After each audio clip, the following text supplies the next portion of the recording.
যুক্তরাষ্ট্র ও তার আঞ্চলিক মিত্রদের এবার অবিস্মরণীয় শিক্ষা দেওয়ার তীব্র হুঁশিয়ারি দিয়েছে ইরান। দেশটির সর্বোচ্চ নেতা স্পষ্ট জানিয়ে দিয়েছেন, তেহরান এবং তার সহযোগী প্রতিরোধ ফ্রন্ট মার্কিন আগ্রাসনের চড়া জবাব দিতে পুরোপুরি প্রস্তুত। গত 18 জুলাই ইরানের রাষ্ট্রীয় টেলিভিশনের সর্বোচ্চ নেতা মোস্তফা খামেনির একটি লিখিত বিবৃতি পাঠ করা হয়। সেখানে ওয়াশিংটনের বিরুদ্ধে দুই দেশের মধ্যকার সাম্প্রতিক সমঝোতা স্মারক বা MOU বারবার লঙ্ঘনের অভিযোগ আনা হয়। খামেনি বলেন, গত মাসের চুক্তিভঙ্গ প্রমাণ করেছে মার্কিন প্রেসিডেন্ট ডোনাল্ড ট্রাম্পের স্বাক্ষরের কোনো মূল্য নেই, তা সম্পূর্ণ অবৈধ। বিবৃতিতে মার্কিন নীতিকে আধিপত্যবাদ, গুন্ডামি ও বর্বরতা শামিল উল্লেখ করে বলা হয়, বড় শয়তান আমেরিকার শত্রুতা ও যুদ্ধংদেহী মনোভাবের কারণে তাদের আরও ভারী মূল্য ও চরম অপমান ভোগ করতে হবে। আর এর জবাব দিতে ইরানি জাতি ও প্রতিরোধ ফ্রন্ট প্রস্তুত রেখেছে অবিস্মরণীয় শিক্ষা। চলতি সপ্তাহে ইরানের বেসামরিক অবকাঠামো লক্ষ্য করে মার্কিন হামলা নাটকীয়ভাবে বৃদ্ধি পেয়েছে। বিশেষ করে গুরুত্বপূর্ণ সেতু, রেলপথ এবং লবণাক্ততা দূরীকরণ প্লান্টগুলোতে একের পর এক হামলা চালিয়েছে যুক্তরাষ্ট্র।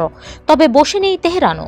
মার্কিন হামলার জবাবে কুয়েতের বেসামরিক অবকাঠামোতে সফল পাল্টা আঘাত এনেছে ইরান, যার ফলে চরম বিদ্যুৎ সংকটে পড়ে কুয়েত কর্তৃপক্ষ নাগরিকদের বিদ্যুৎ ব্যবহারে সাশ্রয়ী হওয়ার আহ্বান জানিয়েছে।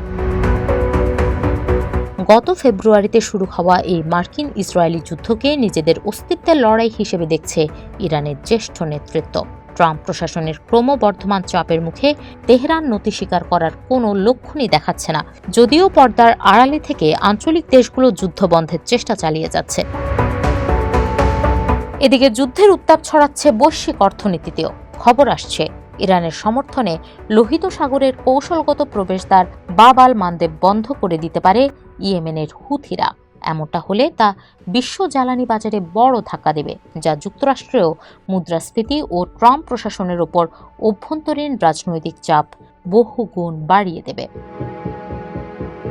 অথচ কাতার ও পাকিস্তানের মধ্যস্থতায় গত মাসেই যুদ্ধ অবসানের লক্ষ্যে একটি সমঝোতা স্মারক স্বাক্ষরিত হয়েছিল, কিন্তু তেহরান ও ওয়াশিংটনের পারস্পরিক চুক্তি লঙ্ঘনের অভিযোগে তা এখন পুরোপুরি ভেস্তে গেছে।